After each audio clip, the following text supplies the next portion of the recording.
राधे राधे दोस्तों, जैसा कि आप सभी को पता है कि 3 मई को अक्षय तृतीया है। अक्षय तृतीया मतलब कि आँखा तीज। इस दिन अबूझ सावा है। इस दिन अनगिनत शादियां होने वाली हैं, क्योंकि ये खुद ही इतना अच्छा, इतना पुण्यदायी, इतना फलदायी दिन है कि इस दिन जो भी काम किया जाता है उसका कभी भी क्षय नहीं होता। अक्षय मतलब जिसका क्षय ना हो। जिस काम को भी आप करेंगे उसके अंदर बहुत अनगिनत, यानी कि जैसे कहते हैं ना कि दिन दुनी रात चौगुनी तरक्की। दिन दुनी रात चौगुनी नहीं, उसमें अनगिनत, अनलिमिटेड आपको है ना उसका फल मिलेगा, चाहे वो अच्छे काम हो चाहे वो बुरे काम हो। आज के वीडियो में मैं आपको बता रही हूँ कि जिस दिन अक्षय तृतीया रहेगी उस दिन आपकी जो दिनचर्या है वो किस तरीके की होनी चाहिए। देखिए दोस्तों, उस दिन आपको मतलब कि 3 तारीख की अक्षय तृतीया है, तो आपको 2 तारीख को, और आज है 1 तारीख में जब वीडियो बना रही हूँ, लेकिन जब वीडियो आएगा उस दिन 2 तारीख रहेगी। तो 2 तारीख वाले दिन ही आपको अपने पूरे घर की सफाई कर लेनी है, डीप क्लीनिंग कर लेनी है। घर के अंदर जितने भी जाले वगैरह हैं, मंदिर है, उन सबको अच्छे से साफ कर लेना है, डीप क्लीन कर लेना है। अपने वॉशरूम, बाथरूम, इन सबको आपको क्लीन कर लेना है। और उसके दूसरी चीज़ कि आपको जो 2 तारीख को करनी है वो है आपको अपने ब्रह्मचर्य का पालन का नियम करना है। क्योंकि कोई भी आप है ना व्रत रखते हैं, उपवास रखते हैं, तो आपको है ना ब्रह्मचर्य का जो पालन होता है वो आपको, उसका रूल जो होता है उसको निभाना होता है। 3 तारीख को सुबह आपको ब्रह्म मुहूर्त में उठना है। उठने के बाद में सबसे पहले आपको अपने कर दर्शन करने हैं। सबसे पहले आपको अपने जो उंगली का ये जो हाथ का सबसे ऊपर वाला पार्ट होता है, ये उंगली का फिंगर टिप, इसके दर्शन करने हैं। उसके बाद में ये वाला जो पार्ट होता है इसके दर्शन करने हैं, और लास्ट में आपको अपनी हथेलियों के दर्शन कर लेने हैं। इनके दर्शन करने के बाद में पूरे हाथ को अपने फेस के ऊपर आपको इस तरह से फेरा लेना है। उसके बाद में आपको भगवान को याद कर लेना है और धरती माँ के पैर छू करके आपको अपना जो पैर है वो धरती पर रखना है। उसके बाद में सबसे पहले आपको 1 लोटे के अंदर जल लेकर के और आपका जो मेन गेट है उधर आपको जाना है, और दोनों तरफ, मेन गेट के बाईं तरफ भी और दाईं तरफ भी आपको जल डाल करके आना है। अगर आप फ्लैट में रहते हैं तो आप ऐसा कर सकते हैं, दोनों तरफ है ना लोटे से जल जो है वो डाल करके आइए। लेकिन अगर आप है ना जैसे खुद के घर में रहते हैं, आप धो सकते हैं, तो पूरा आपका जो बाहर का एरिया है, जो पट्टियाँ वगैरह होती है, उसको आपको पूरे को साफ़ करना है, धो करके आना है। उसके बाद में आप शौचादी कर लीजिए, और फिर उसके बाद में झाड़ू और पोछा कर लीजिए, घर को एकदम साफ़ कर लीजिए। उसके बाद में आपको नहाना है। नहाते समय आपको ध्यान रखना है कि आपको गंगा जल, जो आपका नहाने का पानी है, उसके अंदर थोड़ा सा गंगा जल डाल करके और फिर मिला करके और फिर नहाना है। देखिए दोस्तों, कहते हैं कि अक्षय तृतीया वाले दिन ही भागीरथी जी जो थे वो गंगा नदी को धरती पर लेकर के आए थे। तो इस दिन अगर आप है ना गंगा जल डाल करके नहाते हैं तो इसका एक अलग ही महत्व होता है। तो ये डाल करके आपको नहाना है। इसकी जगह आप जैसे आप चाहें तो यमुना नदी है या ऐसा कोई भी जल आपको यूज़ नहीं करना है, आपको गंगा जल का ही यूज़ करना है। गंगा जल डाल करके स्नान कर लीजिए। स्नान करने के बाद में तैयार हो जाइए। तैयार होकर के आप अच्छे साफ़ सुथरे कपड़े पहनिए, धुले हुए कपड़े पहनिए। उसके बाद में आप गंगा जल से पूरे घर के अंदर छिड़काव कीजिए, पूरे घर को शुद्ध कीजिए। उसके बाद में आप मंदिर में जो आपके घर का मंदिर है उस मंदिर में भी आप है ना जो गंगा जल है उससे छिड़काव कीजिए और मंदिर को शुद्ध कीजिए। उसके बाद में आपके घर में अगर लड्डू गोपाल जी हैं तो उनको आप स्नान कराइए पंचामृत से। पंचामृत से स्नान कराने के बाद में आप उनको जो है चंदन का श्रृंगार करना है। पूरे शरीर पर आपको उनको चंदन लगाना है। आपको लंगोट पहना करके रखनी है लड्डू गोपाल जी को, और पूरे शरीर पर, पूरे फेस पर, हाथ पर, सब जगह आपको चंदन लगाना है। चंदन लगाने के बाद में आपको दूसरे कलर के चंदन से ना टीका वगैरह लगाना है, उनका श्रृंगार करना है। इस तरीके से आपको उनको श्रृंगार करके और उनको सिंहासन पर विराजमान करना है। और आपको इतना और ध्यान रखना है कि जब आप चंदन लगाएंगे तो उनके श्री चरणों में से थोड़ा सा चंदन लेकर के और अपने माथे पर जरूर से लगाएं।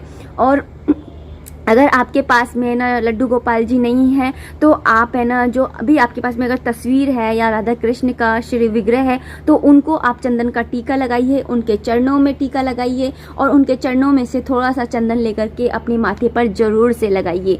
दोस्तों, इसका अगर आप जब अपने माथे पर, यहाँ पर कहते हैं कि यहाँ पर किस्मत होती है, जब आप है ना यहाँ पर चंदन का टीका लगाते हैं उनके चरणों से लेकर के, तो आपकी जो किस्मत है वो चमक उठती है। तो इस दिन आप उनके चरणों का जो चंदन है वो ज़रूर लगाइए, क्योंकि कहते हैं कि वृंदावन के अंदर आज के दिन बिहारी जी के मंदिर में चरणों के दर्शन किए जाते हैं। एक साल भर में, पूरे साल भर में एक ही दिन जो है वो पट खुलते हैं। इसलिए आप है ना, जो चरणों का महत्व है वो बहुत ही ज़्यादा है, तो इसलिए आप चरणों का चंदन जरूर से यहाँ पर माथे पर लगाइए।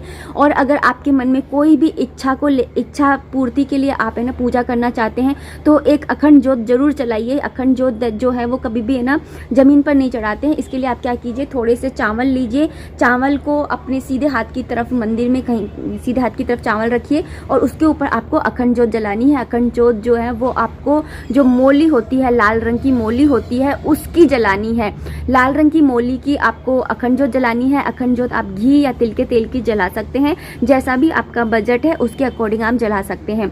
उसके बाद में आपको ना उनकी पूजा अर्चना कर लेनी है, धूप बत्ती दीप ये सब दिखा करके। इस दिन ना लक्ष्मी नारायण जी की पूजा की जाती है। अगर लड्डू गोपाल जी हैं तो आप लड्डू गोपाल जी की पूजा कीजिए, क्योंकि लड्डू गोपाल जी के अंदर तो सारे भगवान ही आ जाते हैं। उसके बाद में आपको भोग लगाना है। भोग के अंदर आपको ध्यान रखना है कि सत्तू का भोग आपको जरूर जरूर जरूर लगाना है। सत्तू का भोग तो आप आज ही खरीद करके ले आइए सत्तू, और उसका भोग लगाइए। और साथ ही है ना, जो सीजनल फल होते हैं जैसे कि ककड़ी है, खीरा है, खरबूजा है, तरबूज है, इन सब का भी आपको भोग लगाना है। दही का भोग जरूर लगाना है। खाने के साथ में आप जब खाना रखेंगे तो उसके साथ में आप है ना दही जरूर रखिएगा साथ में उनके खाने के। और भोग लगाने के बाद में आपको है ना दान, इस दिन दान जरूर दिया जाता है। इस दिन दान का भी एक अपना महत्व होता है। इस दिन दान जरूर करें। दान करते समय आप इतना सा ध्यान रखिए कि जो भी आप दान कर रहे हैं, दान के अंदर आप खरबूजा है, मटका है, ये सारी चीज़ें दान कर सकते हैं, चावल है ये दान कर सकते हैं। जो भी चीज़ आप दान कर रहे हैं उसको दान करने से पहले हाथ में थोड़ा सा जल लीजिए और संकल्प लीजिए कि मैं, जैसे मैं अपना बता रही हूँ, जैसे मैं बोलूँगी कि मैं Neetu Tomar in wife of robin Tomar और ये सब बोल करके कि मैं ये सारी चीज़ें दान में देना चाहती हूँ, तो गरीबों को दान में देना चाहती हूँ, तो फिर ऐसे बोल करके और जो जल है उस जल को, जो भी चीज़ आप दान कर रहे हैं उसके चारों तरफ आपको है ना ऐसे फेर देना है। और उसके बाद में जो भी चीज़ आप दान कर रहे हैं उस चीज़ के ऊपर अपना हाथ जरूर रखें और अपने घर के जो सदस्य हैं उनसे भी उस दान के ऊपर उनका हाथ जरूर लगवाएं। अपने बच्चों से भी उस चीज़ के ऊपर हाथ जरूर लगवाएं। अपने पति से या घर में जितने भी सदस्य हैं उनसे ज़रूर हाथ लगवाएं। ऐसा करने से जो आपके हाथ की वाइब्रेशन है वो दान में जाती है। आपका हाथ लग गया है, फिर आप उसको दान कर सकते हैं। दान आप मंदिर में जाके पंडित जी को भी दे सकते हैं या फिर किसी ज़रूरतमंद को भी दे सकते हैं। आप किसी को भी जो यह दान है वो दे सकते हैं। भोजन करते समय आपने जो चरणामृत है, सबसे पहले आपको चरणामृत अपने मुँह के अंदर लेना है। इससे पहले आपको कुछ भी खाना पीना नहीं है। जो चरणामृत बना है, जो इससे आपने स्नान कराया है, उसी चरणामृत को आपको ग्रहण करना है। अगर आपने व्रत किया है तो व्रत खोलते समय भी आप सबसे पहले चरणामृत को ग्रहण कीजिएगा, उसके बाद में ही आप जो है ये भोजन कीजिएगा। अगर आप व्रत नहीं रख रहे हैं तब भी आप है ना लहसुन है, प्याज है, मांस मदिरा है, इनका सेवन आपको बिल्कुल भी नहीं करना है। घर के अंदर बनाना ही नहीं है। इस दिन आप अपने घर के अंदर हवन भी करा सकते हैं। अगर आप हवन नहीं करा सकते हैं तो आप है ना जाप जरूर कीजिए। कोई भी मंत्र का आप जाप कर सकते हैं। ओम नमो भगवते वासुदेवाय नमः या मृत्युंजय मंत्र जो होता है उसका आप जाप कर सकते हैं, या फिर आपके गुरुजनों ने आपको कोई भी मंत्र दिया हुआ है तो उस मंत्र का आप जाप कर सकते हैं। देखिए, दान से भी ज़्यादा जरूरी है जाप करना। जाप मतलब कि जन्म जन्म के पाप धुल लेना अपने। इस दिन दान में आप शरबत है, खरबूजा है, या फिर ना सत्तू है, और कोई भी जूस है, बेल का जूस है, इन सब का दान भी आप कर सकते हैं। जब भी आप भोग लगाएं भगवान जी को, उस टाइम पे उनके भोग के अंदर दही जरूर से रखें। भोजन करने के बाद में आपको दोपहर के टाइम में सोना नहीं है, आपको जाप करना है। और घर में बाज़ार से खरीदकर कुछ ना कुछ चीज़ ज़रूर लेकर के आए। मैंने एक सेपरेट वीडियो बनाया हुआ है जिसके अंदर मैंने आपको बताया है कि आप क्या खरीद करके, कौन सी चीज़ें आप खरीद करके ला सकते हैं। घर के अंदर इस दिन सोना चांदी लाना बहुत शुभ फलदायी होता है। अगर आप ये नहीं ला सकते हैं तो कम से कम घर के अंदर दूध दही तो आपके डेली ही आता है। इस दूध दही को लेकर के आप आइए और फिर इसका हल्दी कुमकुम और अक्षत चढ़ा करके इनकी पूजा कीजिए। फिर आती है शाम की बारी। शाम के टाइम में भी आपको विधि विधान से पूजा करनी है। सबसे पहले आपको जो है शाम की झाड़ू लगा लेनी है, आपको अपने दरवाजे पर एक रंगोली बनानी है और साथ में आपको जो आपके लड्डू गोपाल जी हैं जिनके ऊपर आपने चंदन लगाया था उस चंदन को आपको छुड़ाना है। आप चाहें तो उनको स्नान करा सकते हैं और आप चाहें तो अपने हाथों से उसको ऐसे ही हटा सकते हैं और फिर किसी कपड़े से पोंछ लीजिए। आपको जैसा सही लगता है, जैसे आपके भाव उठते हैं, आपको लगता है कि आपके लड्डू गोपाल जी बहुत छोटे हैं और इतना मतलब दोबारा मैं नहीं नहला सकती हूँ, तो आप चंदन को ऐसे ही हटा लीजिए और फिर ना कपड़े से किसी टॉवल से उनको पोंछ दीजिए। फिर उसके बाद में उनको स्नान करा करके उनके कपड़े पहना दीजिए, उनको उनके सिंहासन पर बैठा दीजिए। फिर पूजा अर्चना कीजिए।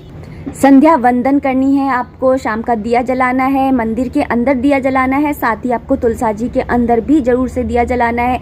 साथ ही जो केले का पेड़ होता है, जो केले का पेड़ आपके घर के अंदर है, तो उधर भी आप है ना दिया जलाइए और उनकी साथ साथ परिक्रमा लीजिए। तुलसा जी की भी आपको साथ परिक्रमा लेनी है और आपको केले के पेड़ की भी साथ परिक्रमा लेनी है।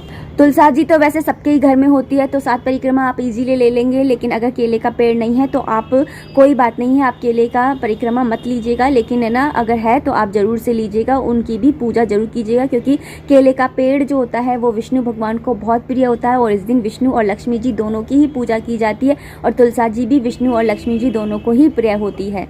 इसके बाद में आप अपने द्वार पर दोनों साइड पर है ना दिया जरूर जलाइए। दिया आप घी का या तेल का किसी का भी जला सकते हैं, तिल के तेल का भी जला सकते हैं, सरसों के तेल का भी जला सकते हैं।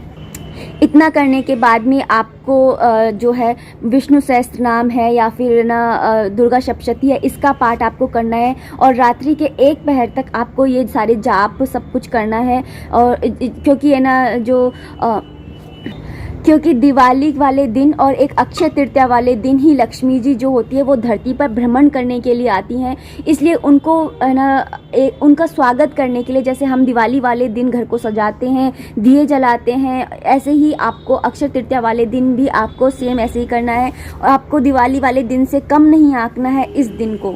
आप इस दिन जो भी मंत्र का जाप करेंगे, जैसे आपका किसी भी भगवान में ना विश्वास है, जैसे समझिए आप भगवान भोलेनाथ को मानते हैं तो उनका महामृत्युंजय मंत्र का जाप कर सकते हैं। अगर आप भगवान विष्णु को मानते हैं तो विष्णु भगवान का कोई मंत्र है तो उसका जाप कर सकते हैं। इस दिन आप जो भी मंत्र का जाप करेंगे वो सिद्ध हो जाएगा, क्योंकि जो मंत्र है उसको सिद्ध करने में काफ़ी टाइम लगता है, लेकिन आप इस दिन किसी भी मंत्र का जाप करेंगे तो वो एक ही दिन के अंदर सिद्ध हो जाएगा। इसलिए मंत्र का जाप जरूर जरूर जरूर करें, दान करें ना करें लेकिन जाप जरूर करें। अगर आप अपने गले के अंदर तुलसी माला धारण करने की सोच रहे हैं तो इससे बेहतर दिन आपको नहीं मिलेगा। आप तुलसी माला जरूर से धारण कर सकते हैं इस दिन। अगर आप लड्डू गोपाल जी लाने की सोच रहे हैं कि आप लड्डू गोपाल जी लाएं तो आप इस दिन लड्डू गोपाल जी भी ला सकते हैं और उनकी सिंपल ही पूजा करेंगे और वो आपके जो है उनके अंदर प्राण प्रतिष्ठा हो जाएगी, क्योंकि प्राण प्रतिष्ठा करने की भी एक अलग विधि होती है। लेकिन आप अक्षय तृतीया वाले दिन ला करके उनकी सिर्फ पूजा सेवा करते हैं और उनका स्वागत करते हैं और वो उनका प्राण प्रतिष्ठा हो जाएगी। लड्डू गोपाल जी ही साथ में अगर आप है ना राधा कृष्ण का श्री विग्रह लाना चाहते हैं तो वो भी ला सकते हैं। अगर आपके मन में है नया मोबाइल लाने की तो वो भी ला सकते हैं। अगर आप कार खरीदने की सोच रहे हैं तो आप कार भी खरीद सकते हैं। और क्योंकि है ना महीने की शुरुआत ही और आप किराने का सामान लाने की सोच रहे हैं तो आप किराने का सामान भी ला सकते हैं। बस इतना सा ध्यान रखिए कि आप मसाले मत लाइएगा, जैसे लाल मिर्ची है, गरम मसाला है, इन मसालों को आप अवॉइड कीजिएगा। जैसे आटा है, चावल है, चीनी है, इन सारे जो किराने का सामान होता है इनको आप लेकर के आइएगा। अगर आप इस दिन सत्यनारायण की कथा करवाते हैं या रुद्राभिषेक कराते हैं या किसी भी प्रकार का हवन कराते हैं तो ये भी बहुत ज़्यादा शुभ फलदायी होता है। ये समझ लीजिए कि सोने पे सुहागा जैसा काम हो जाता है।